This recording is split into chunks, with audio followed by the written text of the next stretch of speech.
Hello everybody and welcome in to the FastTrack Sim Racing Cup Series presented by the Alloy Wheel Repair Specialist, making a stop tonight at Iowa Speedway about midway through the season, actually a little bit over that point. And we are still in that very technical portion of the schedule. Iowa, another kind of short track, a little bit longer than that, but races similar to a track such as Richmond. It's going to be a tough challenge for all the drivers here tonight. Thank you so much for tuning in. You are watching Austin Green on Ghost Racing Network. Well, drivers, they've gotten gridded up, but before we get to your starting order, let's take a look at tonight's race info. It's the Iowa 175 for the Fast Track boys, 175 laps. Is going to be the distance here tonight with 100% fuel as always. 4 sets of tires to go along with it. No fast repairs, open sit-ups, and then 3 green light checkers if we were to need them. 86 degrees outside, 53% humidity, clear skies, and winds at 12 miles an hour. Iowa Speedway, see they're just under a mile in length, 0.89, but we'll talk more about the way this track races in just a moment. Before that, though, looking at your starting grid, taking the pole is going to be Quentin Clark. He knows how to get the job done at short tracks, got his first one of the season at Phoenix. Austin Fitzgerald will roll off to his outside in second with Tyler Marble back in third. Ty Iopolito will start behind his teammate Austin Fitzgerald. He's in fourth. Michael Mueller fifth. And then all the outside row, or rather the first 3 rows on the outside line, is going to be all Dynamic Autosports as Jake Hickson will start in sixth. Brian Conklin back in seventh. Tracy Powers in eighth. Cody Matthews ninth. And Scott Glasso rounding out your top 10. Moving on back to row number 6, it's Jeff Marble and GT Hawkins. Row number 7, Jeff Shutt, Jared Bundy with Danny Gutierrez and Alan Pajari in row 8. Mark Sabak, Thomas O'Hara, row 9. And it's Todd Shiro, Jacob Musso rounding out your top 20. Johnny McCulchuk will start back in that 21st position. Kyle Oakley 22nd. Brandon Saylor, Ryan Haynes in row 12. Row 13 is going to be Brett Spod and Andrew Russo. And you've got Ryan Shiro, Caleb Patton in row 14. Kenneth Bartholomew in 29th. Jeffrey Souza running out your top 30. Sean Kaltenbach 31st. Anthony Hanley in 32nd. And Christopher Hall will round out the field tonight as he starts in 33rd. Now, I went through that a little bit quicker than we normally would, and I'd like to because I thought that we were on the one to go there and the pace car was going to pull off. I didn't think we'd have time, but you can see that he is going to do an extra lap. So, you know, I mentioned in the race info, Iowa Speedway, again, it's an interesting track. Now, we know in the real life race, recently Iowa got a repave on certain portions of the track. Not the case here on iRacing.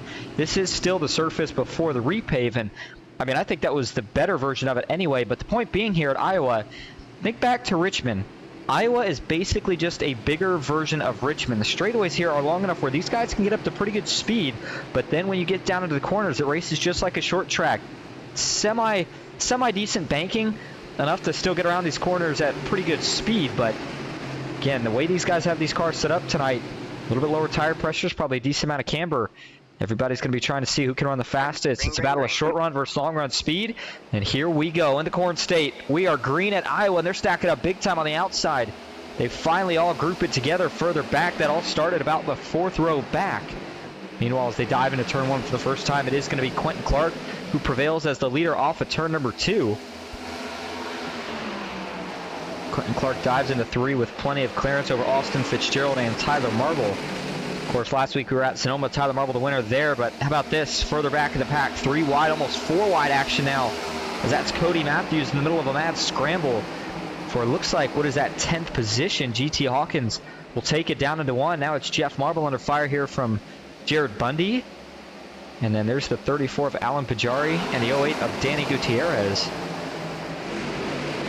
So as everybody continues to just get sorted out, these restarts, the name of the game here. I think passing is going to be pretty difficult to do here, especially as we get longer in the run. So you got to get whatever you can get on these restarts. And once you get your track position, then you kind of go into that tire saving mode. See how far you can stretch this run in terms of fuel and tire. And just kind of get the rhythm that way. Again, here in the FastTrack Sim Racing Cup Series, there are no guarantee, or well, I guess I should say there's no guaranteed cautions, but there is just straight up no stages. So these guys aren't going to have any guaranteed breaks. For all we know, this race could go, you know, clean and green for 175 laps. And so with that, I mean, it's off to the races right out of the gate, but at the same time, you have got to keep that mindset in the back of your mind that knowing that you're not guaranteed a caution, you got to come out here, settle in, log some laps, and, you know, everybody's got a certain car set up for a certain point of the run. Some guys have it set up to be fast in the short run, others in the long run. And I mean, we know a couple of those by name. Austin Fitzgerald, of course, one of the best when it comes to setting up the long run cars. But a couple weeks ago, he had to get the job done on the short run at Gateway. And so we'll be keeping an eye on him as Ty Iopolito moves back up to that 3rd spot. That puts him a position up from where he started this race at. Jake Hickson sitting just outside the top 5 for now. And I did see Alan Pajari was hanging around the top 10 earlier. Looks like he has slipped back to 15th here.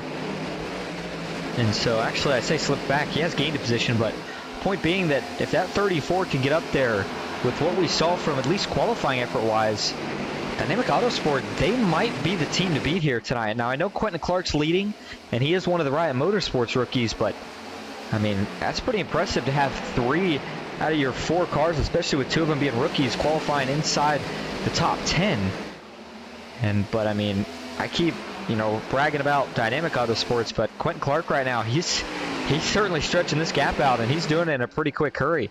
Already has it up to almost a 1.5 seconds over Austin Fitzgerald.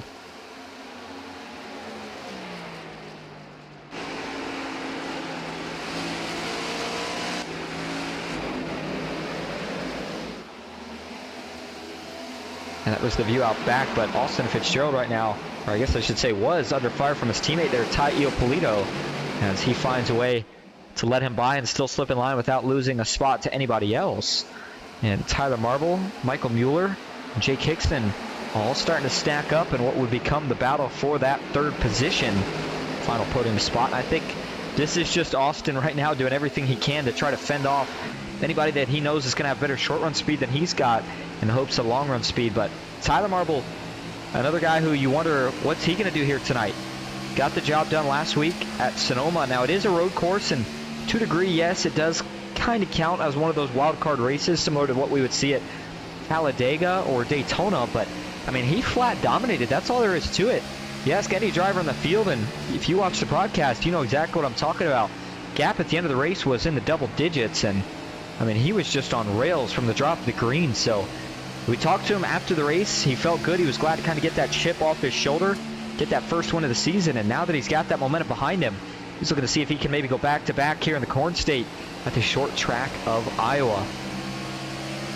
Michael Mueller's been a little quiet over the course of the last few weeks in terms of the win category, and that's not a bad thing to say, but it's just when you looked at the runs he was putting together at one point, you know, maybe a couple of handful of races ago in the season, it just seems like, you know, even when he's running top 5 now, you maybe don't consider it the best run out of this 99 car from the speed he's had for the majority of the season.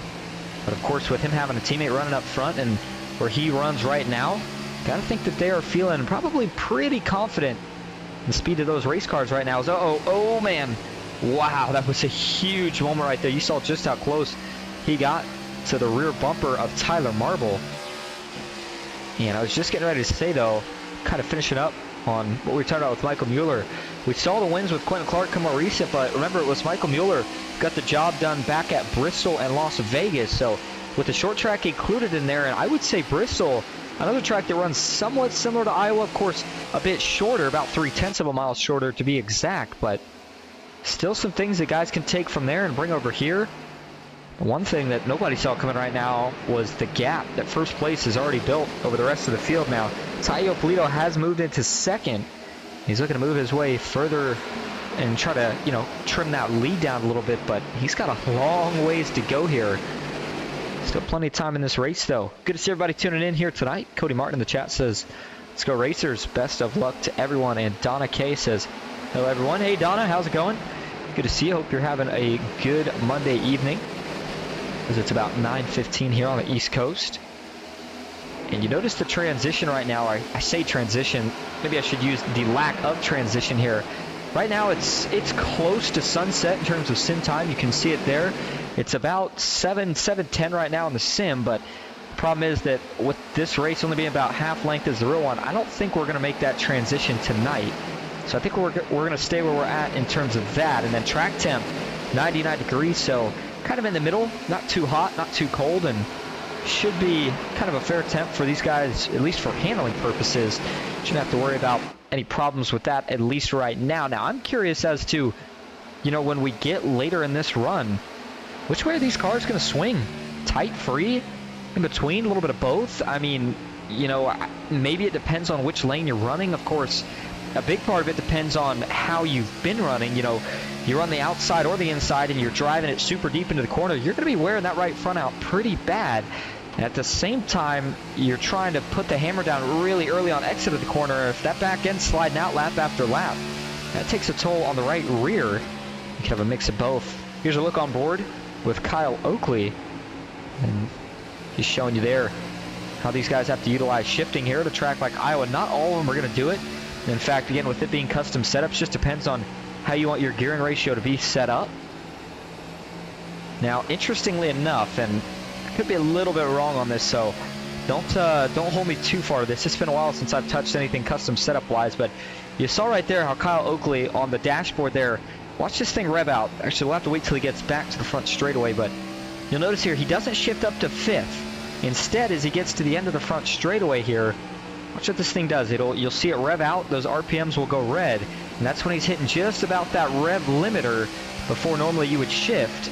And he's going to make a pass here on Jeff Shutt. Wow, that was beautifully executed, but you see that rev limiter hit. And so what that is, and I think the way some of these guys set up for these short tracks is, let's say you don't want to set up where you're shifting to fifth. You might set it up so that at the start of a run, you're just about maxing out in fourth.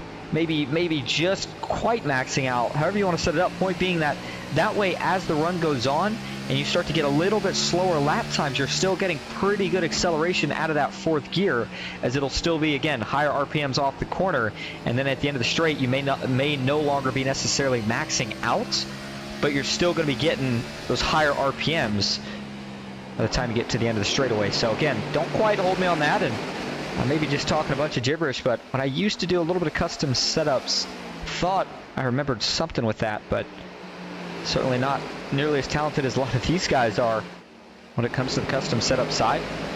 And I mean, the time that they put in just each and every week to get these cars dialed in as much as some of them do, I mean, you're talking, you know, a 40-hour shift or a 40-hour work week, plus at least another 8 or so just for practicing for each and every Monday. That's why these championships mean so much to each and every driver, and that's why they fight so hard the entire season to get to that point. Glenn Grigsby in the chat says, how's it going from Puerto Rico? Get at it, boys.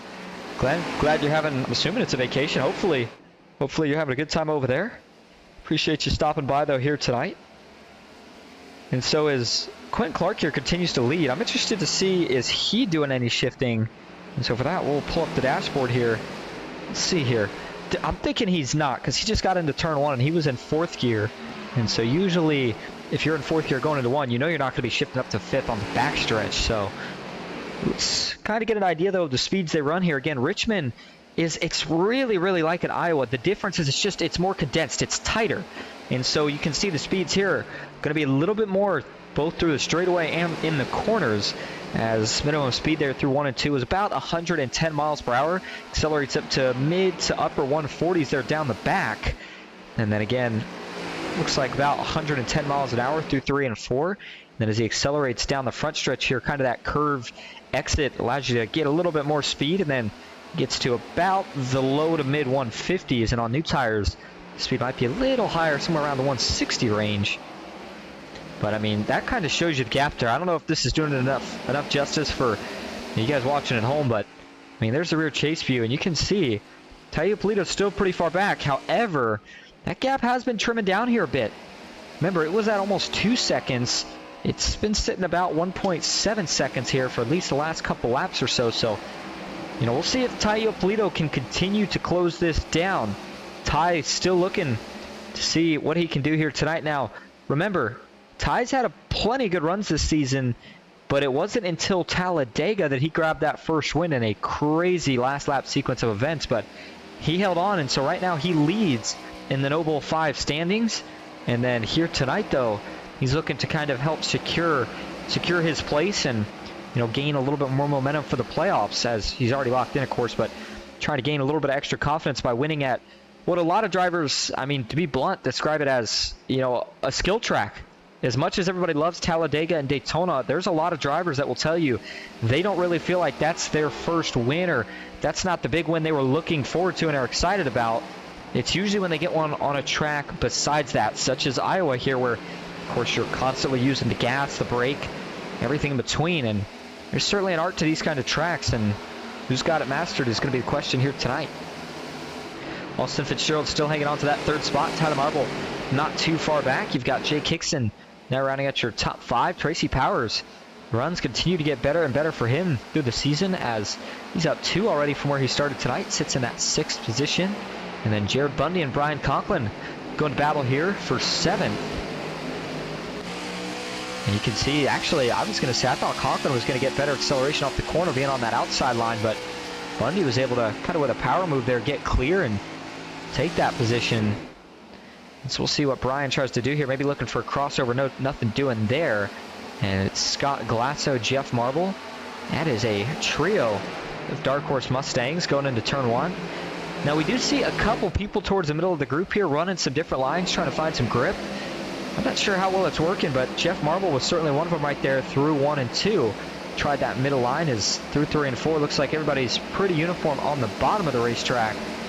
And further back there, we just saw Kyle Oakley with a little bit of physicality. The rookie there, GT Hawkins, as those two got together, but Oakley bumped him up just enough to get under him without getting into him anymore. And so we'll see if he can take this spot here. Tell you what, that 17 car, it's looking really fast here tonight as well. He has been flying through the middle portions of this pack here tonight. In fact, as it stands right now, he is up 9 spots from where he started this race at, and we're only 33 laps into this race. So we'll have to see what Oakley decides to do here, but still rolling the bottom, GT up top. And this is that point in the race where you do have to make some business decisions in terms of how hard you want to race a guy, in terms of, you know, getting that expectation of how hard you're going to get raced later. Ooh, out back, things are getting really, really aggressive. I saw some 3 wide. Cody Matthews shoots the gap through the middle. And I thought for a minute he was getting ready to get into whoever it was that was on his outside. And Michael Mueller, what has happened here to the 99 car? Had brilliant speed earlier, but has since dropped 14 positions from where he started this race at. Man, what in the world went wrong here? I'm trying to get a better view of that side, that right side, to see all the damage, because he had quite a bit of it. See if we can, I think we'll see it here when he comes by on the TV1 cam. And watch right here. Oh, where'd it go here? I know I wasn't seeing stuff. Was it on the right side? Or, there you go, on the right rear. That's where some of the damage is, and I mean, this was enough that to make him lose that many positions, it had to be relatively significant. So we'll go back here and see if we can't figure out exactly what went wrong for Michael Mueller, or if it was, you know, kind of a 1-lap incident, or if it took place over the course of multiple laps.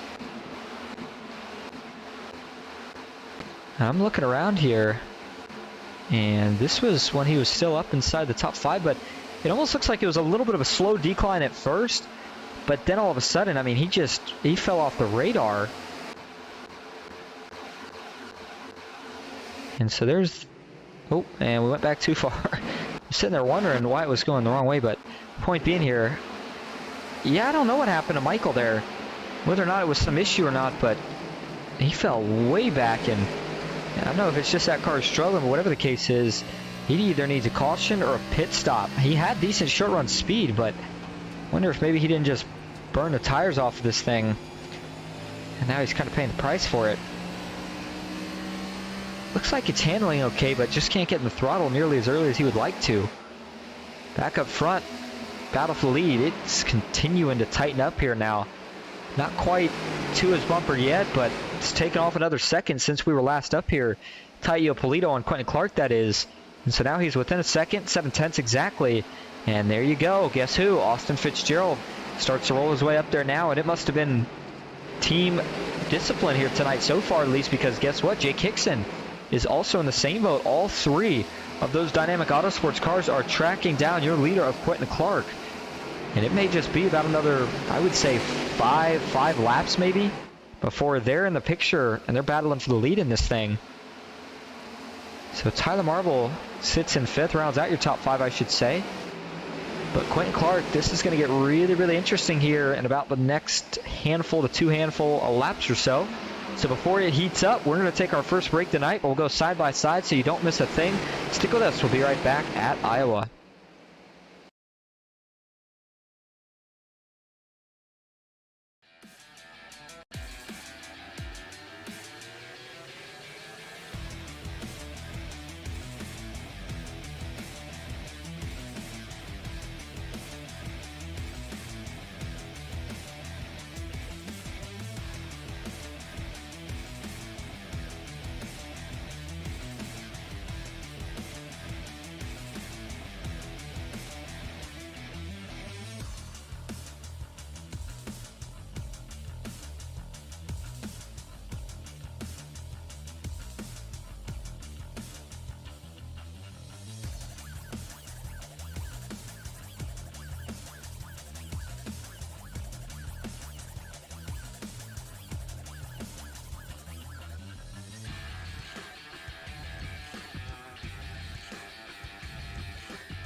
Welcome back to Iowa Speedway. Took rather a quick non-stop break, but as we get back live here right on time, because now the battle for the lead is officially the battle for the lead, because Ty Iopolito is there, and now he's looking to make a move on this 00 car. Quentin Clark fired out of the gate, got up to a 2-second lead, but now, as you kind of expect at any point in iRacing, whenever you've got somebody that pulls away that early in a run, there's something to it. It's usually not just they're that much faster. It usually has something to do with everybody else is saving some tire. That's exactly what Ty Iopolito, Austin Fitzgerald, and Jay Kickson have done. And now they are getting ready to battle for the lead. Here we go. Ty Iopolito, he's got to run, looks to the inside. We'll see if he can make this pass work before turn one. Ooh, he bailed a little bit there, getting into the corner. But the 00, Quentin Clark gave him a ton of room to work with. And, you know, it was interesting on if this 00, with how slow the 19 did catch him, though, you wondered if maybe Quentin would have enough to hold him off for a while, but that's not been the case. Oh, man. Almost some contact there off of 4 in the heart of these two battle. Look who has now arrived on scene as well. Austin Fitzgerald and Jay Kickson not too far behind either. Dynamic Autosports 2, 3, 4. And then Riot Motorsports is Quentin Clark is trying everything in his power right now to fend these guys off. And I think he knows that once they go by, they're going to probably set sail. So this would be one of those scenarios where it is important to try to defend each and every position here for everything you can. Because if you lose it, you're probably not going to be able to get it back too easy. As saw a pit stop here from Sean Kaltenbach. We'll get more on that here in just a moment. But we're going to keep it up here because this battle for the lead, it's getting pretty intense here. Something's going to have to give. And Quentin Clark, I think that they're trying to force him into a mistake. So far, he's been pretty solid. Hasn't made one, but it's just a matter of time here. Iopolito's going to take another peek to the outside. This time he's got a little bit more momentum. Ty was trying to get to that lane a little bit earlier. Couldn't do it, but now that he's got preferred angle, what can he do here into turn one? Oh, man, Quentin dove it in there pretty deep, but Ty's just that much better right now. He's going to get around and accelerate off of turn two. Takes that spot. Clark shuffles into second. And so new leader, and it's the rookie Ty Iopolito. 1 win on the season, looking for number 2 here tonight. And then getting back to some of the pit stops we saw there. Yep, Sean Kaltenbach, the first car to go down. I didn't see any damage on that car off the brief look, so I'm not exactly sure why he chose to go in right there. I'm sure he had his reasons. Now, Mark Zabak certainly did have some damages. There goes Caleb Patton into the pits. Jeffrey Souza, huge hit. Ryan Haynes, I think he went into the barrels. Huge hit here for Ryan Haynes. As you can see, the gloves coming off. He is mad about it. You cannot blame him. That is his race over. And he just hit I think he hit the barrels. That is a mistake coming into the pits, and Haynes was having a pretty good run, I think, just prior to this. Let's back it up and see if that's indeed the case there. Yikes. Well, it's certainly a possibility here, and we saw a brief lockup, and that was what it was here. Watch it from the cockpit view first. It's on the brakes, tries to get the car turning here, and I'll tell you what, that's a tough call there, because I know, we can look at it here, and we can say, well, why didn't he just turn right if he realized it's hard as a driver? You're focused so much on trying to make it to the pits here, and he's expecting this car to turn any second here. He's committed. He's thinking, okay, it's going to turn. Now he's kind of a deer in the headlights, but he's thinking it's going to turn, but it doesn't. And when he hits those barrels, something gives, and it's not the barrels.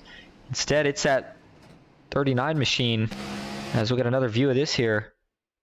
Actually wanted to back this up a little bit more. See if I can go back to Ryan Haynes here. As he sits on the pits now, but back this up all the way again to this incident. Look at it from TV1 this time. As he's going to have, I'm sure, required and optional damage. It's just, that's going to be a race ender for him. I don't see any way he's able to continue with that. But it's definitely the start of green flag pit stops here. Give you another angle of this here from TV3.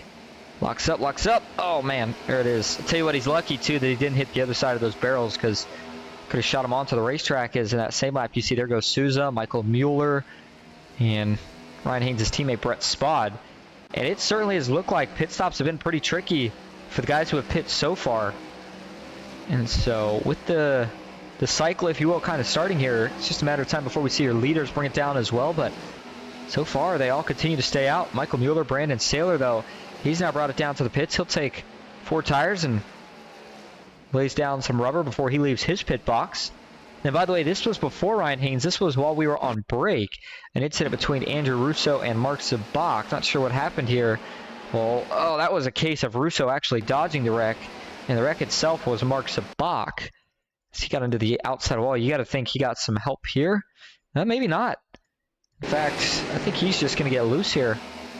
I say loose, actually. He was getting tight off the corner. He was getting really tight off the corner. You see Pajari up there, and the 9 just starts drifting. He's trying to get the car to turn. It just won't, and he gets up into Alan Pajari, and that's going to send him for a near spin, but he saves it. And then he goes up into the outside wall there. That was interesting. Not sure if he was still in the throttle, spinning the rear tires, or if he had a technical issue and the wheel was just straight on that, because that was weird. Like I said, it looked like he saved it and he was straight, and then all of a sudden it jumped back sideways. Let's look at the onboard here. So there it is. He's getting tight now. I will say he might have expected Alan Pajari to fade up a little bit sooner than he did, but I mean, Pajari's running his line. He's giving him room, and the 9 just washes up. And when he does there, yeah, that is really interesting. I mean, you can hear it. Listen to this. Watch him straighten it out. And then, well, he straightens it out really, really briefly. In fact, play it slow here. So he straightens it out right here. And then that little input there, it seemed like it started going, and then just as he got back on the throttle, it just went from there, and boom. Now watch Andrew Russo, as yeah, you saw him right there pull off the Houdini act, somehow missed this. I mean, he was on an absolute tightrope. He sees the trouble up here, and then as the 9 jumps up, he goes to dive low. All of a sudden, the 9 shoots back down, and certainly doesn't get much closer than that. All right, so back up front we go. Tai Iopolito still leading. Austin Fitzgerald second. Jake Hickson in third. Quentin Clark fourth. Now, we talked about some of the guys who already made that pit stop, of course, and I'm looking here on the scoring tower. I'm trying to figure out if the guys who have chosen to not pit yet, especially all the leaders here, if they could maybe stretch this thing to potentially a 1-stop. Now, of course, to do so, they're going to have to probably go, probably realistically, to just about lap 90, maybe a little bit less. Maybe say lap 88, but that's still, you know, about 25 laps or so from now. That's a long ways to go. I just don't know if these guys are going to quite have enough fuel to stretch it that far. And even if they've got the fuel, then you start to question, do they have the tires? So Tai Iopolito leads, but Austin Fitzgerald, he is not too far back in second. Neither is Jake Hickson, who sits in third. But then Quentin Clark in fourth. You can see that that car's long run speed has faded off a little bit in the trade-off for the short run, as he has fallen back to fourth. Jared Bundy in fifth.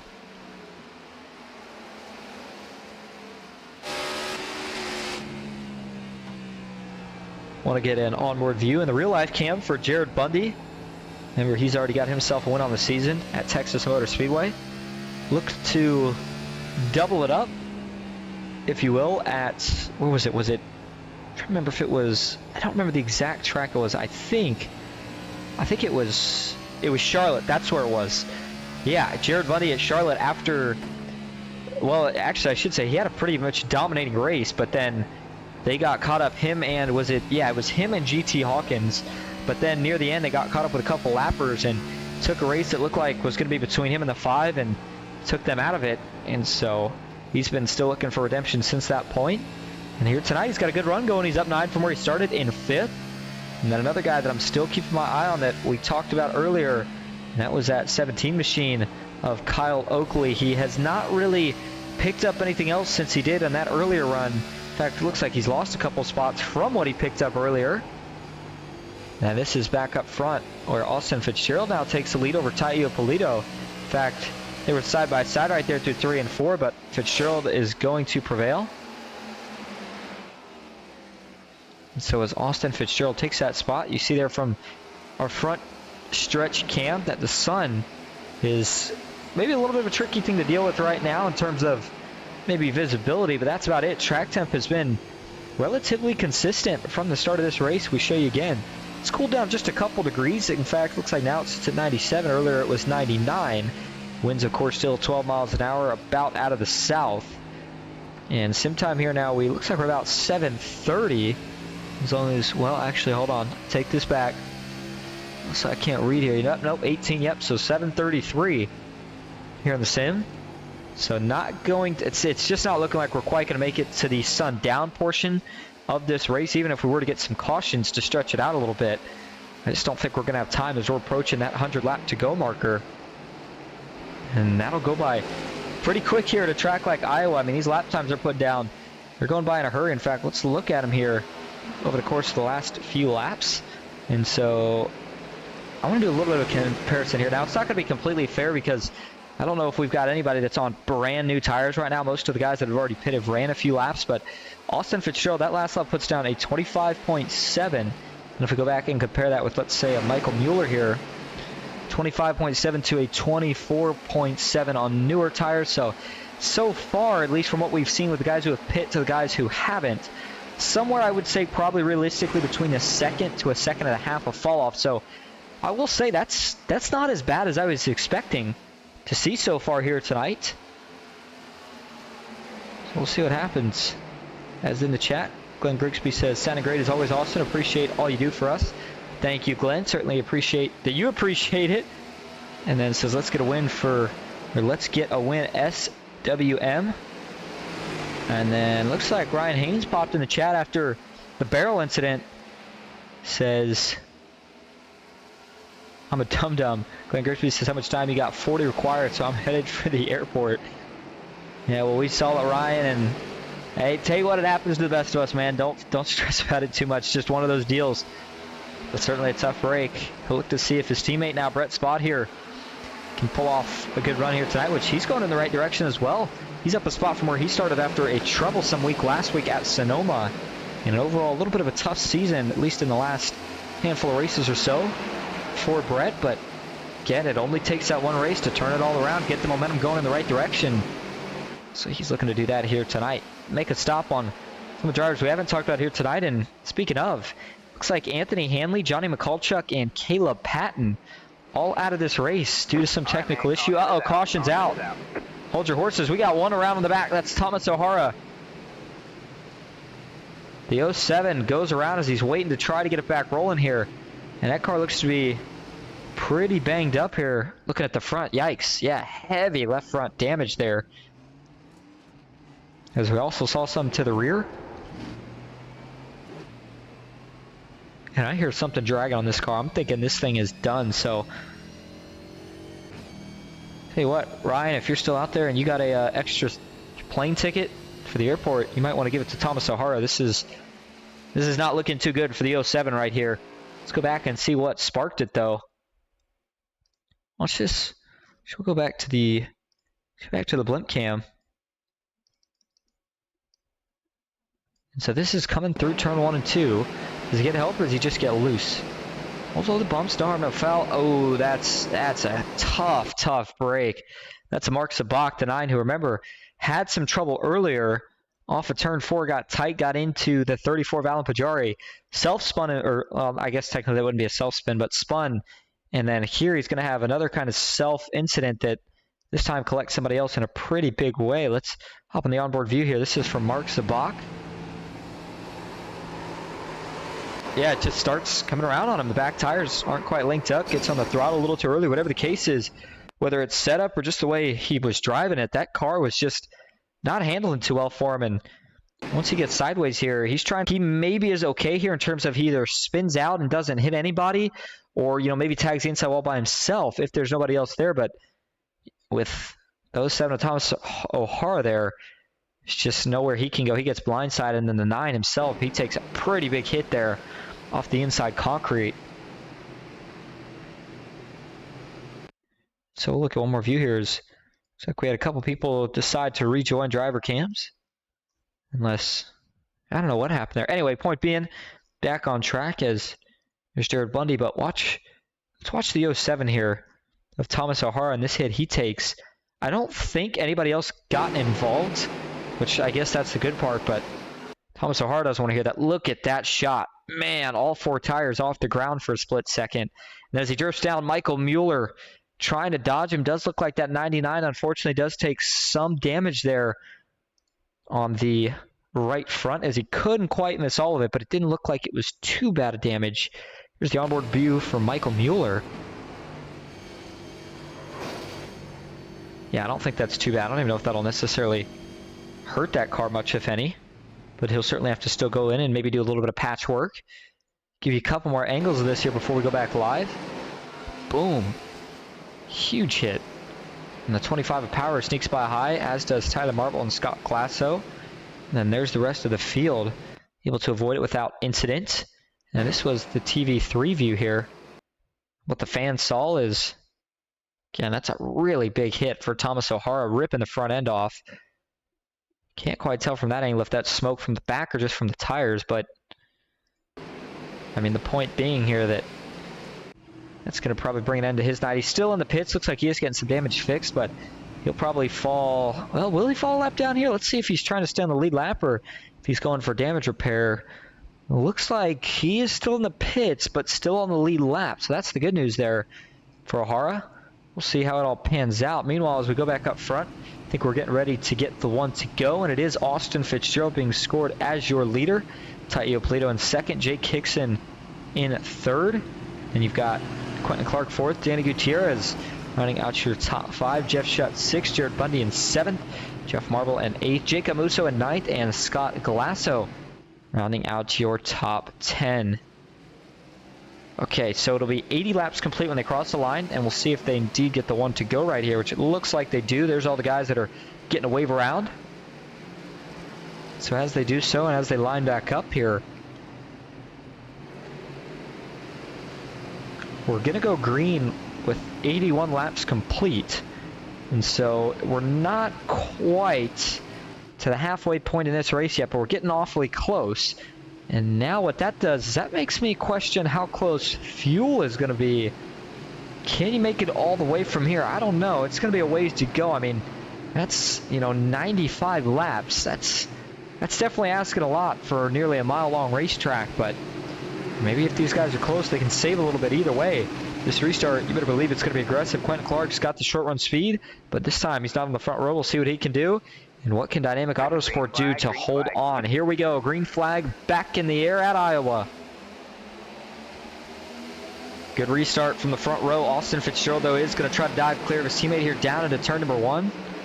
And so Quentin Clark, what does he do here? Does he get aggressive? Does he get up on the saddle here right off the restart? Or does he maybe try the opposite, play patience, and see if he can have the long run speed that these guys had during that last run? The double zero, I don't know. He looks like he's ready to go to the front. Yikes. Boy, he got into the wall right there. And I'm wondering if he maybe felt like he got some assistance there in the sense of he wasn't expecting the 19 to wash up as much as he did. I don't know. Let's see here. Let's watch this from the onboard view. So he's creeping to the outside, and nope, nothing wrong there on Taio Polito's part. I think Quentin just misjudged it a little bit. And so it doesn't look like it's affected too much as he's gotten right back to the rear bumper of the 19 now. Further back, Jared Bundy side by side with the 15 of Jeff Marble. Jeff, looks like no onboard camera for us here tonight. Usually carries one for us, but right now he is battling for that 7th position. And he seems like he is the only guy stuck on the outside right now, at least kind of in that general vicinity. Further back, you've got Cody Matthews and looks like Ryan Shiro, both on the top of the racetrack. Now the repave here was interesting because the way it was set up, it was almost like the bottom groove, maybe the bottom two grooves are repaved, but the rest of the track's still the old pavement. And that would have been, I don't even know, first of all, if the iRacing Sim could, make something that complicated, but even if it could, that'd be really interesting here tonight. I don't know if it would really change much. I think maybe, if anything, you wouldn't see anybody running the top of the racetrack. I think they'd all be confined to the bottom, but I mean, Quentin Clark has shown that there is speed up there if you've got the right setup for it and the short run speed to make it work, as he's going to try to take that spot from the 19 and maybe looking for a little bit of 2 for 1 here if he can pull a crossover down the front stretch on Austin Fitzgerald. He can't do it there, but what he did do was complete the pass on the 19 of Taio Polito, and I think for Quentin, with what it looks like at least he's committing to right now, it's important for him that he gets this position, because I think it's going to be the same deal here where he's got really good short run speed and decent medium run speed, but then as we get into the late portions of the run, I think he's going to fade again and these guys will start to catch back up, and that's part of the reason Fitzgerald is fighting as hard as he is right now. See if Quentin Clark can find a way around. Jake Hickson, Jared Bundy still side by side here into turn number 1. Jared looking to make his way to the front, as is Ryan Shiro. I mean, the outside works, especially when guys are grouped up because there's checkups, but look at this, the 0-0 of Quentin Clark looking to go around the outside here of Austin Fitzgerald. Can he complete the move? Fitzgerald was able to hold him off here for at least a handful of laps or so. Is that all he wanted to do? I think it was. Fitzgerald seems to be relatively okay with letting him go for now. And now you're going to see that 74 and that 19 enter tire saving mode again. They try to just ease up here, save whatever they can so that they've got something to work with here in later portions of this run. Here's the roll bar view for Jeff Shutt, who is, by the way, carrying an onboard camera for us here tonight. Certainly appreciate it, Jeff, as I said he's carrying an onboard for us here tonight, but I'm not seeing it pop up, so we'll see if we can't close these all out and get it back up. But point being, Jeff Shutt, the No Excuses Racing driver, he's up 9 positions from where he started this race at tonight, so certainly has a good run going. He'd like to see if he can continue that and maybe capture, hey, who knows, maybe fight for that first one of the season here tonight. With the speed that he's got right now, still a lot of work to get there. And still potentially, big keyword there, potentially a green flag stop. We're still not 100% sure on that. Now, what I will say, I believe if we get a caution, I'd say any point, lap 100 or after, that's the point when you would say to yourself, okay, maybe now everybody can make it from here, but I mean, it was 95 to go when we took the green. I'm certainly not trying to say it's impossible, but it just seems like it really would be quite a stretch to go that far. As there's the onboard view now for Jeff Shutt. As we go, let's go to his rear chase view because he's got a lot of heat right now out just behind him. So Jeff holding a nice steady wheel. Good looking setup there too. You can see he's got the triple monitors with the one overhead. So as Jeff is on the inside here, Jared Bundy and he continues to impress here as he's going to look back to the high side here. That puts Jared now up to 4th. And he doesn't look like he's done yet. Now, of course, you still got to ask yourself and kind of wonder, is the 3 maybe burning up his stuff a little bit by passing these guys? I'm not sure, but the point is he's got good speed right now. And Kyle Oakley, who sits back in 16th, he's got good speed as well, still up 6 spots from where he started this race at. But looking through some of the drivers that we've not touched on tonight, by the way, Mark Sabak looks to be out of this race here after 2 incidents that he was involved in and the damage he has since sustained. But Jeffrey Souza, who sits in 28th, up 2 from where he started, usually never is able to qualify due to a prior league. I think it's a prior league race, he said just before this. But see, he does have a little bit of right front damage right there. And so I wonder if that's affecting the aero of that car. Again, it's not super important here at Iowa, but you know, aero is going to matter a little bit in terms of straightaway speed and maybe a little bit, just a little bit in terms of downforce here in the corners. But still relatively slow enough as it is a short track that doesn't affect anything too badly. Sean Kaltenbach talked about not a rookie, but made his return late in this season and he's had a couple of good runs, but here tonight struggling right now as he still sits outside the top 25. Alan Pajari, contrary to his teammates who seem to be having a phenomenal night, he seems to be struggling a bit as well as he's battling the 35 of Brett Spot here for position. Looks like he will take that spot. Christopher Hall 24th. Michael Mueller still struggling back here after coming out of the gate pretty fast early on. He sits in 23rd. There's Brandon Saylor, the rookie for Team Marble iRacing. You've got Thomas O'Hara sitting in that 21st spot. Does look like he's repaired damage. I'll give him props because I said earlier I thought that would be the end of his race. He'd be heading to the airport with Ryan Haynes, but he went in, made sure to stay on the lead lap, fixed whatever damage he could while staying on the lead lap, and look how it's working out. He's in 21st out of 33 cars that started here tonight, and if we get a couple more cautions, he can get some more repairs done, and he may still have a shot at the top 20 in this thing. Boy, what a win that would feel like for him tonight. GT Hawkins back in 20th. 2 wins this season, both non-points races, though. It was the All-Star Open and then the All-Star Race that did win himself some extra money in that one. Andrew Russo in 19th in that green and black Gear Wrench 88 car. Todd Shiro in 18th in the 6th. Looking for his teammate Ryan Shiro, who's about a handful of spots ahead. But before we get to that, Kenneth Bartholomew, the 73. Gerber Collision and Glass. Ford Dark Horse Mustang sits in 17th. And regardless of how that position might sound in terms of not the best run, he's up 12 spots from where he started this race at. So again, another driver who has been on the move even with how hard it's been to pass here in the long runs. Kyle Oakley talked about him in 16th. Then you've got Cody Matthews. Good run for him right now in 15th. Same thing for Ryan Shiro, who sits in 14th. And then Tyler Marble has faded back a little bit after running top 5 in the early portions of this race. He's in 13th. Jacob Musso 12th. Danny Gutierrez in 11th. Of course, giving Danny a bit of an extra shout out. We appreciate all he does, especially with putting the Ghost logo there on the side of the car. Certainly doesn't have to do that, but it means a lot to us that he enjoys it enough to want to do that. So we appreciated Danny. And then Brian Conklin, the driver out of Chesterfield, Virginia for Team Marble iRacing. He rounds out your top 10. Jeff Shutt battling for 8th with Tracy Powers. Jay Kickson, his teammate Ty Ippolito, bumper to bumper with Scott Glass. It looks to the outside. Jeff Marble is going to take over 4th. Jared Bundy's up to 3rd. Austin Fitzgerald still sitting in 2nd. Quentin Clark leads away. And the gap between him and 2nd stands at about 0.4 of a second, maybe just a little bit less. So now that we've hit 101 laps complete, we are within that 75 to go marker.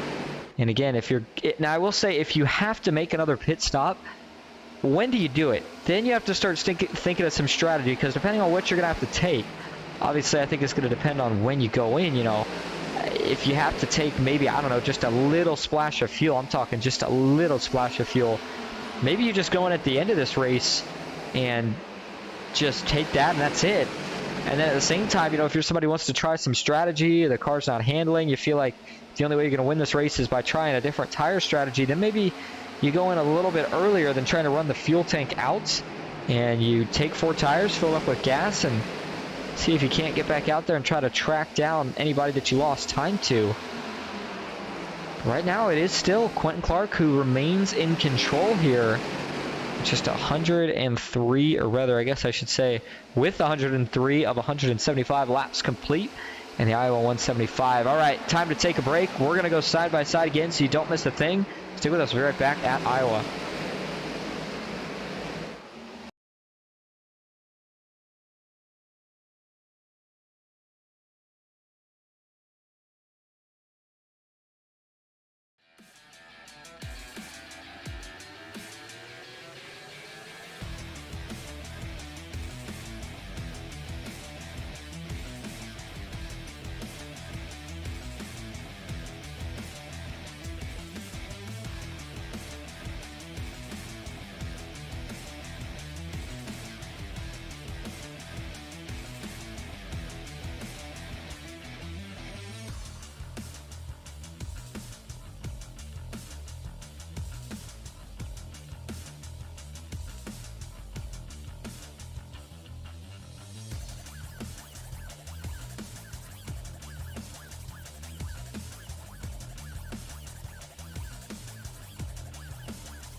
Hello everybody and welcome back to the FastTrack Sim Racing Cup Series. 111 laps of 175 complete at Iowa.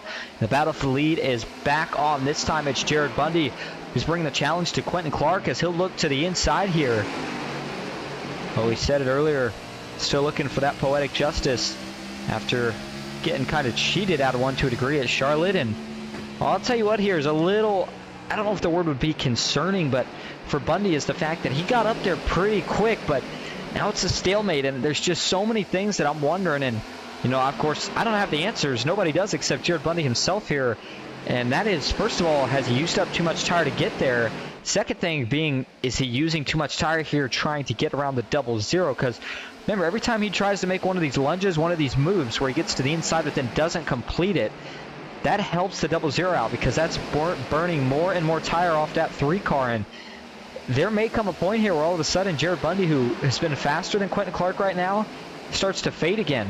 And when that's the case, that's such a bad feeling as a driver. You start to think to yourself, man, what if I could have just got the lead?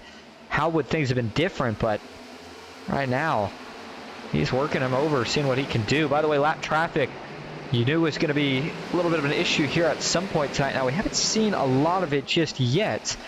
That was one of the first ones right there that a lot of these guys are going by now. And I was trying to figure out exactly who it was. I think it's the 35 of Brett Spod. Yes, it is.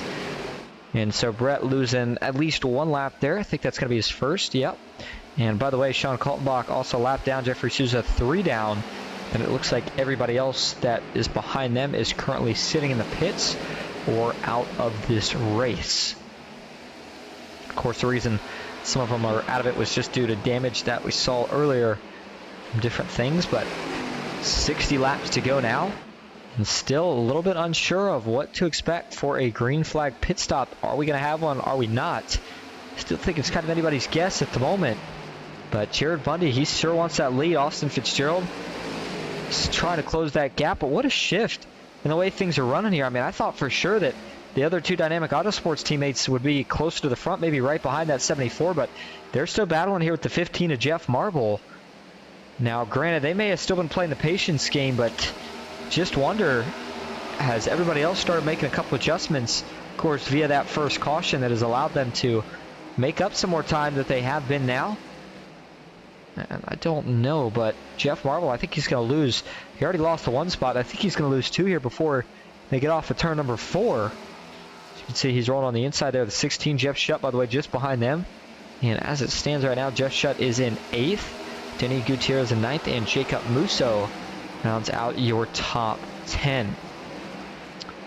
So there is another look at the beautiful paint scheme for the 00, Quentin Clark. And I feel like we haven't seen Andy Mraz around in a couple weeks, so Riot Motorsports has been running a little short, and with Anthony Hanley out early in this race due to some sort of an issue, left Clark and Michael Mueller by themselves. Mueller with some handling issues early on and just has not recovered since. In fact, right now he is the last car on the lead lap.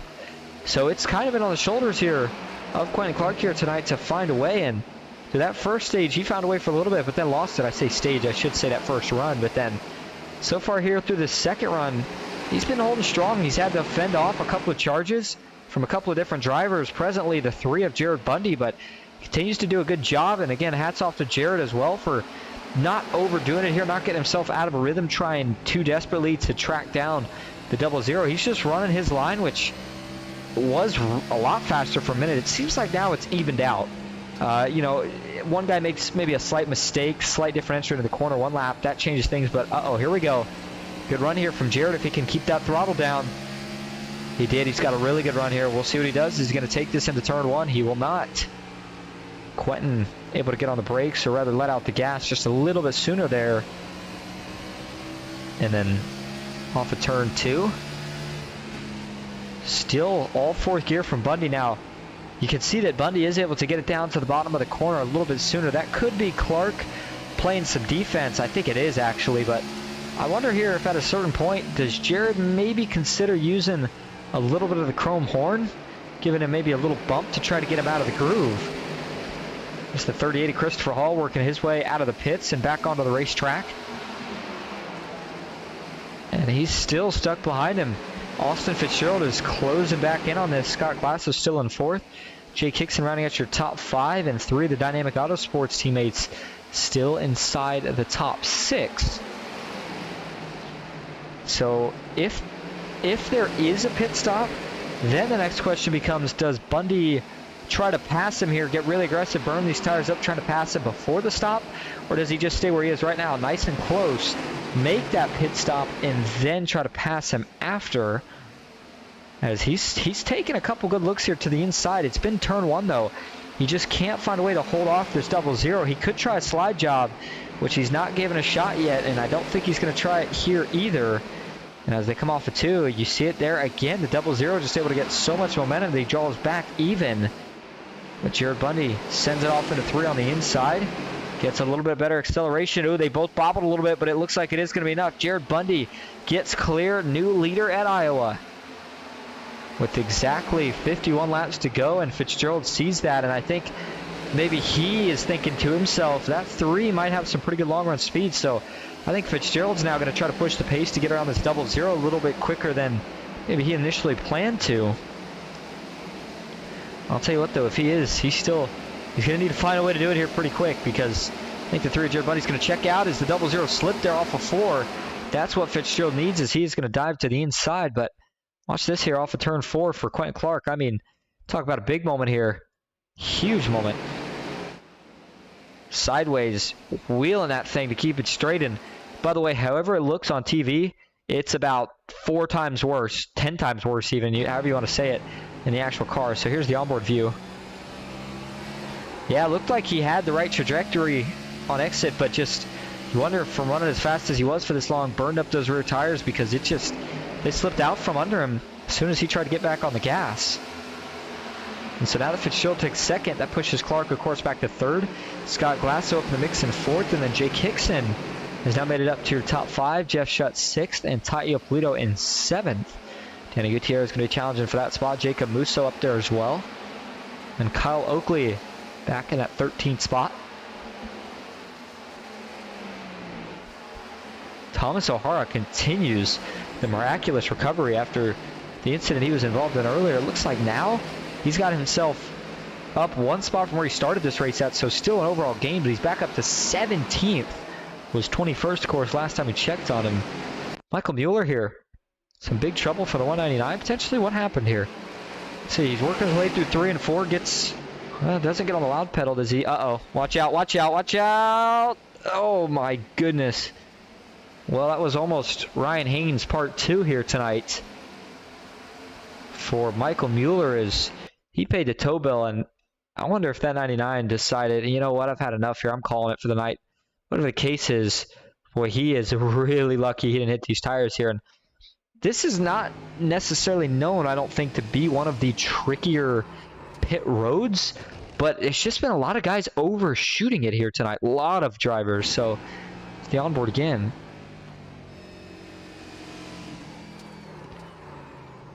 It just, you know, where he's at now, I can definitely see being confusing for maybe thinking that that's pit road. But I mean, yeah, either way, that's just, it's a tough break for Mueller. And let's see, does that end his night here? Well, since he's still sitting on the pits, there's probably a pretty good chance that he's maybe calling it here for the night. Of course, that's not to say for certain just yet, but Jared Bundy continues to lead, 132 of 175 complete, and here comes Austin Fitzgerald. In pit stop or not, I mean, I think these two are what the battle for this race win is going to come down to, because anybody else is about a second back right now, and I think either one of these cars, especially Fitzgerald, but Bundy has already shown it, have the speed to where if they can get out front, one of them, it's just a matter of who eventually here is going to start pulling away. Bundy slipped a little bit right there. That might have been all Fitzgerald needs. Diving down into turn 1. Yes, he does. Fitzgerald gets clear. He'll slide right up in front of Jared Bundy. Bundy looking for a crossover there. He's not ready to be done fighting just yet. To the inside, he's got to run. He's got to get this thing clear here into turn 3, and he's not going to be able to do it because Fitzgerald is going to send it in. 3 wide though. GT Hawkins, there you go, ripping through the middle. That's one of the lap cars, but I'm sure he certainly gave those two a scare for a minute, and if that doesn't show you how much better new tires are, then boy, I don't know what does. Let's see the lap time for GT Hawkins that time, a 24.5 to Austin Fitzgerald's 25.6. So That's already a second worth of fall off here between new tires and old tires. As there's Sean Kaltenbach in the picture. He's getting ready to potentially lose another lap as we bring up the track map. You can see now they're getting ready to get into a little bit of lap traffic, but the majority of traffic in general is all still confined to about halfway behind the racetrack, or anyway from just behind the leader to about half a track behind. So shouldn't be any major clusters of lap traffic coming up anytime soon for Austin Fitzgerald. But I mean, Bundy's hanging close. That's what you got to do right here. That's all you can do. And if a guy's got more speed than you once he gets by, the next best thing you can do is just try to minimize the damage here and just stay as close as you can. But Jake Hickson, he's coming up in a pretty good hurry here. He's probably going to be to the threes back bumper in the next, I would say, maybe a couple of laps or so. When he gets there, you wonder, does he try to make the move here? Or rather, how easy is it going to be for him to make the move? Scott Glasso, good run he's been having here tonight, running inside the top 5. And so as Bundy now looks like he's maybe moving that line around a little bit, he's trying to search for something. The only problem is, again, it seems like when you start trying to search for something here in iRacing, a lot of times you don't find that something. Instead, what you find is maybe a little bit of speed for a couple laps, and then in the long run, tires that end up sending you to the pack. So we'll see what Bundy decides to do here, if he continues to work that line or if he goes a little different. Now, I will say it's not a bad idea, because what he's trying to do here is get a little bit of clean air on the nose of that race car by Fitzgerald running low. If he does the same, all he's doing is matching him, and he's not going to get any clean air. By the way, you see, I don't know if you can kind of see it there, the sun getting brighter and brighter there in turn 3. I don't think it's directly affecting these drivers just yet, but it's going to be close in terms of timing here. As in the sim now, it's about 8:05 it looks like. And so it's going to be interesting to see if that sun gets in the drivers' faces here before the race is over. It's close. If it gets a little bit lower, 3 and 4 is going to be a little bit tricky here, especially on entry, as the 74 of Austin Fitzgerald continues to lead, but not the way he did earlier, where he started to create a little bit of a gap. But this was right around the time after that first run where we saw a caution, was about 70 laps in or so. So now we've hit another.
Welcome back to Iowa Speedway. Sorry for the brief outage there. Did have, looked like I guess the internet dropped for a minute. Again, wish was something I could control, but seems like you're at home struggling a little bit with it. Nonetheless, though, we are back. Didn't miss too much, it doesn't look like. Fitzgerald's still leading. Biggest change, though, is Jared Bundy has now fallen back to, looks like all the way back to 4th right now. And so that's what I kind of said, where at some point, it seems like the car just completely falls off now. Two guys going in the right direction still is Jake Hickson, who looks like he's actually tracking down his veteran teammate here, and then the 35 of, excuse me, not 35, but rather the 27 here of Jeff Shutt. He's up to 3rd, and he's looking to potentially be in the fight for a win in this race. And so Brett Spod, you see they're going to be lapping him as Jeff Shutt goes by. So will Jared Bundy and Taio Polito. But I really think the race for the lead is going to be between these top two.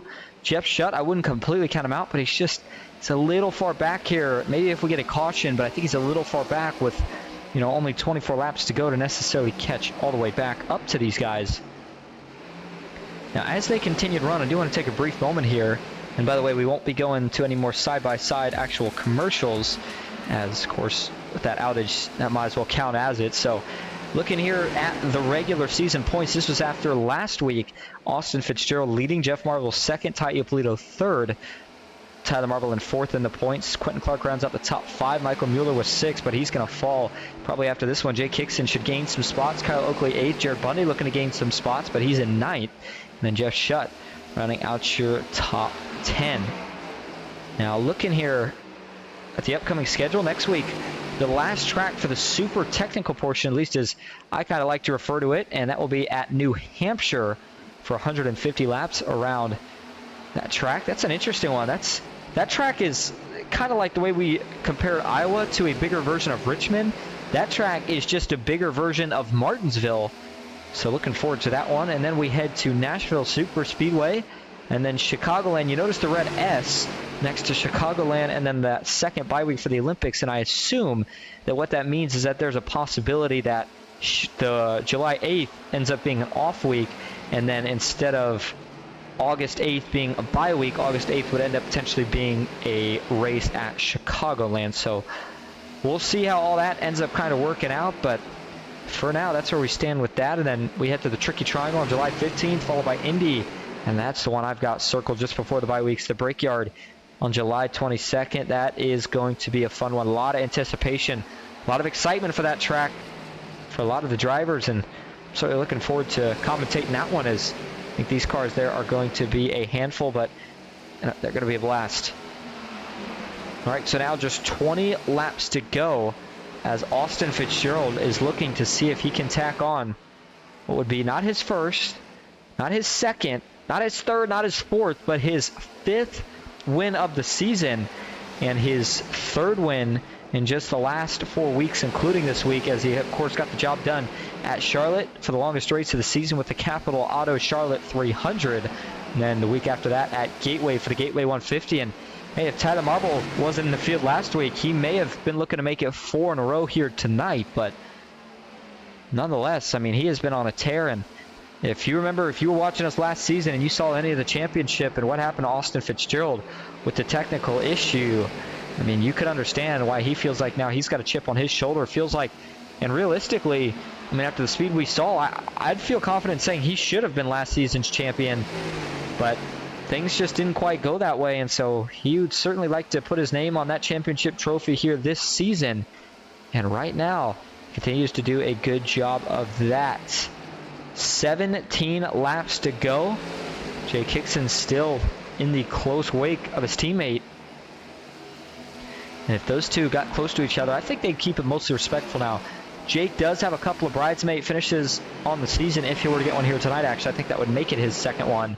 And then, of course, paired with 2 wins on the season in the 2 races to open the season, Daytona and then Atlanta. And don't forget, he almost pulled off the trifecta by getting a win just after that at Las Vegas, but couldn't quite make that part happen. So, nonetheless, still has a shot here tonight, but Fitzgerald still has, I don't know if I want to say comfortable, but he's got some breathing room still between him and his rookie teammate, as it sits at just under 0.4 of a second, the gap between those two, with 15 laps to go. And I think based on the premise that they're still out on the racetrack is, that one's slow here. Trouble. Oh, man, that's Jared Bundy, too. So it looks like what was a good night has gone bad now for Jared Bundy, as he had been doing a phenomenal job up to this point, and I think he just made a mistake there. Let's go back and take a look at it. Coming off of 4 here. Does he just get tight? See, he's right alongside Jacob Musso. Yeah, he's just getting tight. And he's so what he's trying to do right there, and you can see it, is oh my goodness, Brandon Saylor, what a miss. Wow, but you saw there with the 3 that he realized he was getting tight, so he started putting as much wheel as he could, which, I mean, it worked in the sense that it kept him off the wall, but the problem is now the back end slips out, and he can't get down into Jacob Musso or Christopher Hall, so he makes a correction back to the left, realizes he's going into the wall, so he corrects back to the right, and then does the right thing here by locking it up. That's what's going to straighten out this car. If he doesn't, it gets on the throttle or leaves it rolling, he's going towards the inside wall, but by doing so, he does drift down the track a little bit. And when I tell you Brandon Saylor, I mean, quick thinking, I don't even know if that's fair to say it that way, because this was absolutely incredible to think that he did not hit Jared Bundy. Watch the onboard here for Brandon Saylor for this. So he sees the triple up front with the 3, sees the 3 start spinning down, saves it, and then, oh, man, that was quick thinking. And then for the fact that he's still able to make the corner in turn 1, nice piece of driving there by Brandon Saylor, and so it's got him inside the top 20 here tonight.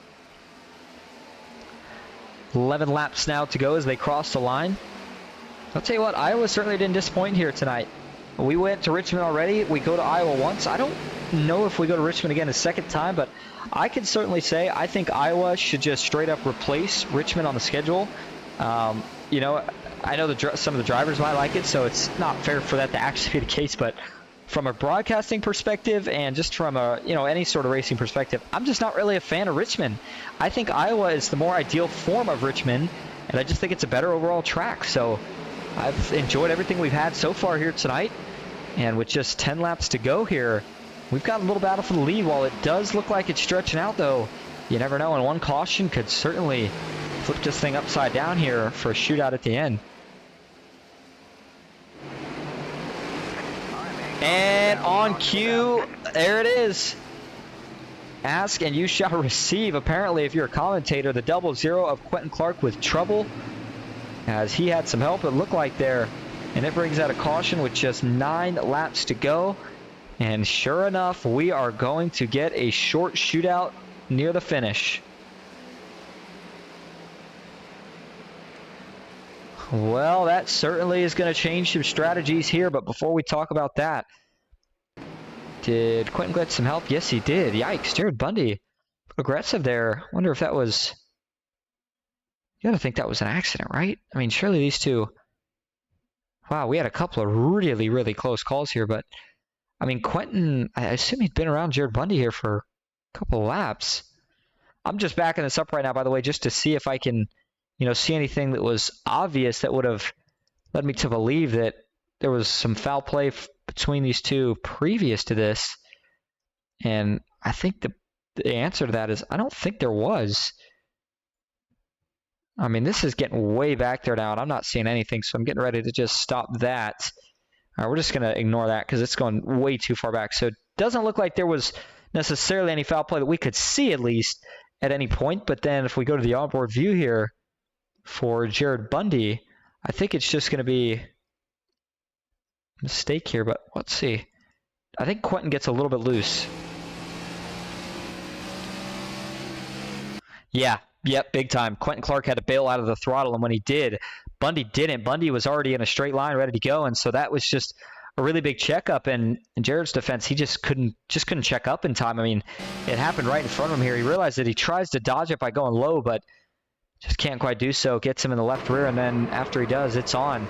He's going to snowplow push him all the way to just about the apron in the entry to turn number 3, and then as he slides off, caution flies for just the second time here tonight. And this is lucky that this wasn't a lot worse. With the way Quentin Clark got turned, he's lucky he didn't go towards that inside wall, because with the way it worked out here, I don't think either car really got much, if any, damage. So these two are still going to be able to compete in this race. They'll just have to go in potentially for some repairs. And so Quentin rolls down, gets it fired back up and back going. Here's one more view from TV3, and this might actually show you the checkup. Watch this in full speed. Right there. There's the little bit of a wiggle from Quentin Clark, checks up, and then Jared Bundy he's got nowhere to go. Give you one more look at this here from the onboard view / gearbox view for Quentin Clark. And this is going to do pretty good justice. Take a listen to the throttle. Right there.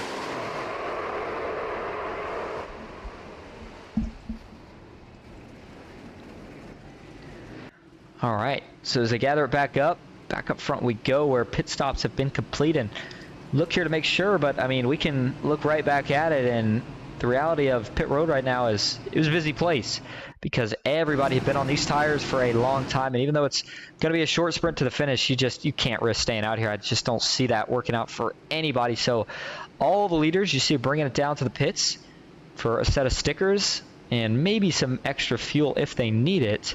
And so as they've done so, and as they line back up, looks like it is going to be Austin Fitzgerald being scored as your leader. Tai Iopolito second, Jeff Shutt third, Jay Kickson fourth, Jeff Marble fifth, Danny Gutierrez in sixth, Jacob Musso seventh, Andrew Russo in eighth, Scott Glass in ninth, and Cody Matthews with a great run going. He rounds out your top 10. Well, Jeff Shutt, he's in prime position here to potentially capture his first win of the season. Let's see how he's feeling right now.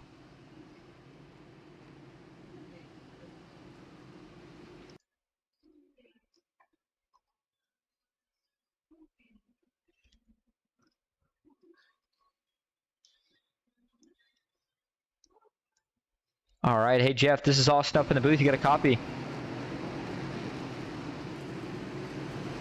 Oh, and we accidentally pulled up GT. Hey Jeff, this is Austin up in the booth. You got a copy? Hey buddy, how you doing? Good. Well, just real quick before you get going green, here you are, third position. How you feeling about your chances at your first win of the season? Oh, I'm scared. I don't have a great long run car, or short run car, I should say, and so I'll just give it everything I got and see how it all comes out. You've had speed so far. Good luck here, Jeff. We'll see if you can get the job done. Thank you, sir. All right, there you go. Said he's nervous, as he should be. Potential to get that first one of the season, and nerves are going to be good here, but sometimes you need those nerves to make the right moves at the right times. All right, here we go. Green flag in the air. 4 laps to go at Iowa. Great restart from Austin Fitzgerald. He's going to stay alongside his teammate Tai Iopolito as they work their way down to turn number 1. Watch out back because, again, we've got to make it all the way to the white flag, and I have a good feeling things are probably going to get pretty messy out back here. Some 3-4 wide, but the race up front is still pretty tight. So, ooh, man, we saw 3 wide through the corner there. I think that was Kenneth Bartholomew on the inside. Pajari squeezing through the middle. They all sorted out, but up front it is still Austin Fitzgerald leading the charge here, looking to see if he can capture, again, win number 5. Jay Kickson looking for win number 3. Tai Iopolito win number 2. Jeff Shutt win number 1. And how about this? Where did Danny Gutierrez come from? He is inside the top 5, up 10 from where he started this race at.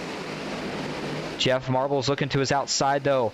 Question is, what can everybody do on the tires they've got? Jeff Marble's got a good run on the outside, but don't know if he has enough time. Here we go, Jay Kickson.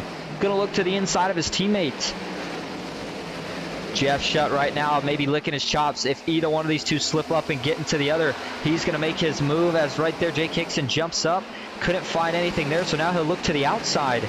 We are going to be coming to the white flag. 1 lap to go at Iowa. Can Austin Fitzgerald hold on? Hickson's got 2 sets of corners left to try something. He's going to try to take the high side, get some momentum, and then maybe look for one more dive into 3, but I don't think he'll get physical here with his teammate. Well, I'll tell you what, whether he wants to or doesn't matter. He's not close enough. How about this? Fitzgerald, he's going to make it a handful. 5 on the season, and it's a 1-2 for Dynamic Auto Sports. Austin Fitzgerald wins it at Iowa. What a run for the 74. Jeff Shutt rounds out the podium. A good run for him as well. And it looks like everybody kept it clean all the way through that finish. How about that?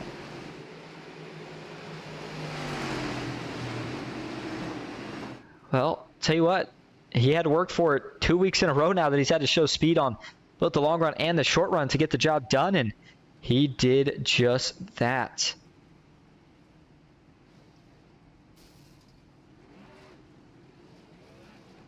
He's going to bring it around to celebrate here as he does some burnouts. Let's take a look at your finishing results here for the night. Austin Fitzgerald, again, is your race winner. Jay Kickson brings home 2nd. Jeff Shutt in 3rd. Tai Iopolito in 4th. With Danny Gutierrez, phenomenal run for him tonight. Finishes top 5. Jeff Marble 6th. Andrew Russo, great recovery for him as well. He finishes in 7th. Might be one of the season best runs for that 88 machine. Jacob Musso in 8th. Scott Glass in 9th. And Cody Matthews rounding out your top 10. Great run for Cody as well. Alan Pajari 11th. Tracy Powers 12th. Quentin Clark 13th. Kenneth Bartholomew in 14th with Brian Conklin back in 15th. Thomas O'Hara 16th. Brandon Saylor in 17th. Todd Shiro finishes back in the 18th position. And rounding out your top 20 here tonight is going to be Jared Bundy and Kyle Oakley. Tyler Marble in 21st. It's going to be Brett Spod 22nd, GT Hawkins 23rd, Christopher Hall 24th, Jeffrey Souza in 25th, Sean Kaltenbach in 26th with Ryan Shiro in 27th, Michael Miller 28th, Mark Zabak 29th, Ryan Haynes in 30th, Caleb Patton 31st, Johnny McCulchuk 32nd, and Anthony Hanley rounds out the field tonight as he will be credited with a 33rd place finish. All right, we're going to go bring in your top 3 here for interviews. Stick with us. We'll be right back at Iowa.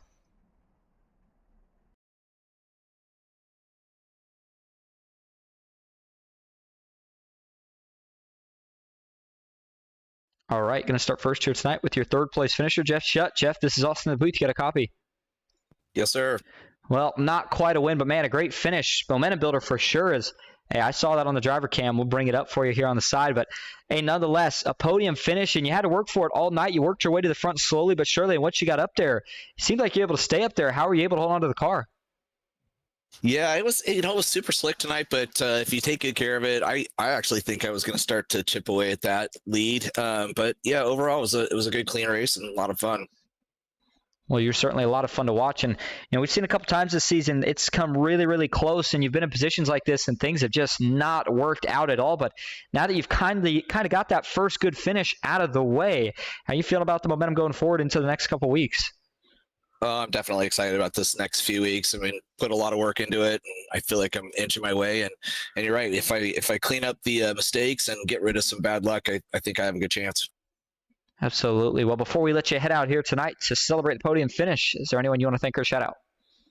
Yeah, obviously Capital Auto Group for watching and No Excuses Racing and just working hard. So I appreciate you. All right, and thank you for talking to us. Jeff Shutt, your 3rd place finisher. Jeff, we'll see you next week at New Hampshire. All right, and now go ahead and take Jeff off the interview screen. That'll bring us to your 2nd place finisher. For Dynamic Auto Sports, it's Jake Hickson. Jake, this is Austin up in the booth. You got a copy?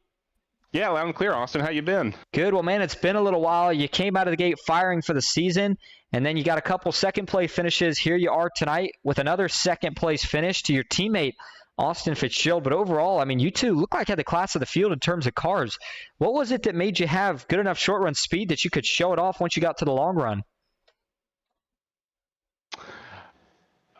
We just really good cars, right? Really good practice all week, practicing with each other and working on the cars. So we knew we had a good long run car, and we knew the adjustments we needed to make on a short run like that. So that's exactly what we did, and it all paid off. So Ty just was a little bit short, but Jeff had a really good car. I mean, he was catching Austin and I in that long run there at the end. So really, really good fun. Yeah, and you've already, of course, got 2 wins on the season, so you're looking good in the playoff picture. But how important is it to you and for the team to continue to try to rack together as many of these top 3 finishes and wins as you guys can before the playoffs? Oh, it's huge. It's what it's all about, right? I mean, that's why we're a team, right? We want to dominate every race. And let me tell you, when we were 1, 2, 3 there at the beginning, I was like, yes, this is going to be the race. We finally do it. We finally dominate the whole race, but didn't quite play out that way. But no, it is huge for us to win these races and finish on the podium. That's really what we want to do here, Austin. Well, did a great job of it here tonight. So before we let you head out, is there anyone you want to thank or shout out? Yeah, I want to give a big shout out to you, Austin. I love watching these races back, so I'm really going to enjoy this one. I want to give a shout out to my friends and family all back home watching. So thank you guys for supporting the stream. And once again, Austin, thanks again for doing what you do. It's a lot of fun. Well, thank you for talking to us again. Congrats on that 2nd place finish, Jake, and we will see you next week at New Hampshire. Thanks, Austin. Have a good one. You as well. And now that'll bring us to your race winner, 5-time race winner, that is Austin Fitzgerald. Austin, this is Austin. You got a copy? Yes, I do. Well, you tack on win number 5 here tonight, and just like you had to do a couple weeks ago, I said last week during the broadcast, but I'm thinking about it now, of course, at Gateway, where you had to have speed in the long run and the short run to bring it home. What was going through your head when we had that late caution come out? That I don't have the short run speed. But yeah, I just try to get in the qualifying mindset, but the track, is really hot tonight. I mean, compared to other races or the one other race I ran this week, and in most practice sessions, the track was more like 78 to 85 degrees, and tonight it was like 90 to 100 degrees. So I tightened it up, and it definitely helped on the long run, but it really hurt the short run. But I made a small, adjustment in the pits that I think that helped me on that last restart. And at one point there, Jake almost got me. I got loose in turn 1. There's this bump down low, and that mixed with the cold tires, I almost lost it. But fortunately, Jake, he dove down to the inside. I was able to hold that outside, and if you could have that outside and the momentum, then it's a little bit easier to hold somebody off. You certainly did that. And, I mean, at some point you keep tacking on wins. Does each win even feel as special? And, I mean, how is it that you just managed to find this speed at each and every racetrack, no matter the configuration, length that we keep going to? Yeah, my dad would always tell me there's no I in team. So, tons of credit to the team, and just working together.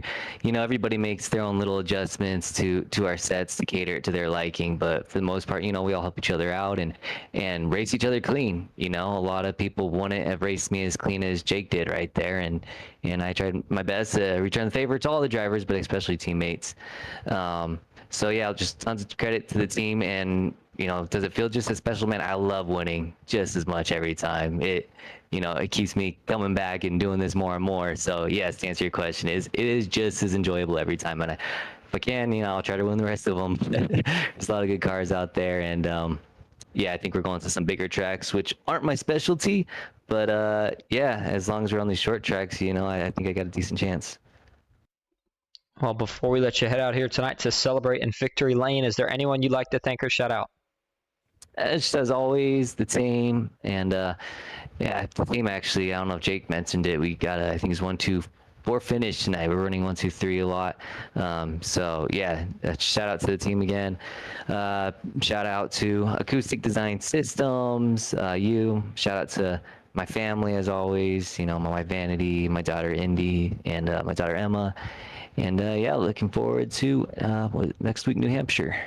Sounds like a plan. Well, thanks for talking to us, Austin. Congrats on the win, and we will see you next week. All right, see you then. All right, that is going to wrap up our coverage here tonight from Iowa. Man, what a great race it was.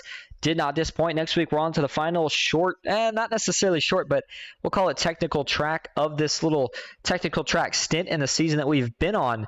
It's New Hampshire. Make sure you tune in for that one. But as for tonight, as always, thank you all so much for coming out. I hope you enjoyed.